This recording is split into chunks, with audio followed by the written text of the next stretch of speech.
ፕሬዝዳንት ኢሳያስ አፈወርቂ ወደ ግንባር ገቡ። ከሰራዊቱ ጋር ተገናኝተው መወያየታቸውም ታውቋል። በሌላ በኩል አሰብን ለመቆጣጠር የተዘጋጀውን ጦር መከላከያ ይፋ አድርጓል። ለዚህ ዘመቻ ሲሰለጥን ስለቆየው ሰራዊት ጀነራል አንድ ጥብቅ ሚስጥር አጋርተዋል። ይህ በእንዲህ እንዳለ አየር ኃይሉ የውጊያ መሰረተ ልማቶችን እየገነባ መሆኑ ታውቋል። የአሰቡ ዘመቻ ሊገነፍል ከቋፍ በደረሰበት በዚህ ወቅት አስቀድመው የውክልና ጦርነት የጀመሩት አቶ ኢሳያስ በትናንትናው ዕለት በጦር ግንባር ከወታደሮቻቸው ጋር ተገናኝቷል። በዚያም ለሰራዊቱ አባላት መመሪያ፣ ትዕዛዝና ገለጻ ሲሰጡም ታይቷል። ኢሳያስ ከኢትዮ ኤርትራ ጦርነት በኋላ ለመጀመሪያ ጊዜ በእንዲህ መልኩ ከተራ ወታደሮቻቸው ጋር መታየታቸው ተነግሯል። ይህም የአሰቡን ዘመቻ እጅጉን እንደቀረበ አመላካሽ ተደርጎ ተወስዷል። ይህ የኢሳያስ ድርጊት ብቻ አይደለም የአሰቡ ዘመቻ ቀርቧል ያስባለው በኢትዮጵያ በኩል የሚታየው እንቅስቃሴ ጭምር ነው። በትናንትናው ዕለትም መከላከያ ሰራዊት ለልዩ ሀገራዊ ተልዕኮ ያሰለጠናቸውን ወታደሮችም ይፋ አድርጓል።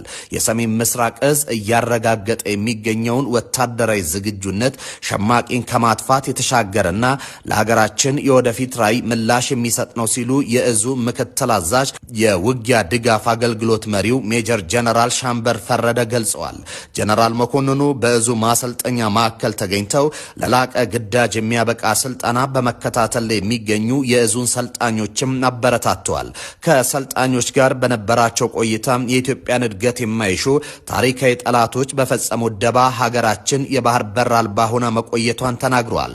ታሪካዊ ጠላቶቻችን ኢትዮጵያን ለመውረር በየዘመናቱ ያደረጉት ሙከራ በጀግኖች አባቶቻችንና እህቶቻችን መስዋዕትነት የከሸፈባቸው ቢሆንም ዛሬም በእጅ አዙር ሀገራችንን ለማተራመስ የሚያደርጉት እንቅስቃሴ ባጭሩ ማኮላሸት የኛ ትውልድ ሊወጣ የሚገባ ኃላፊነት ነው ብለዋል።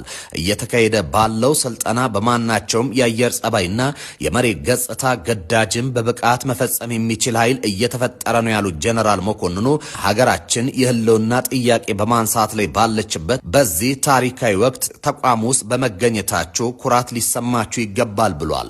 በቆይታቸውም ከማሰልጠኛ የስልጠና አስተባባሪዎችና አሰልጣኞች ጋር የስልጠናውን ሂደት ተመልክተዋል።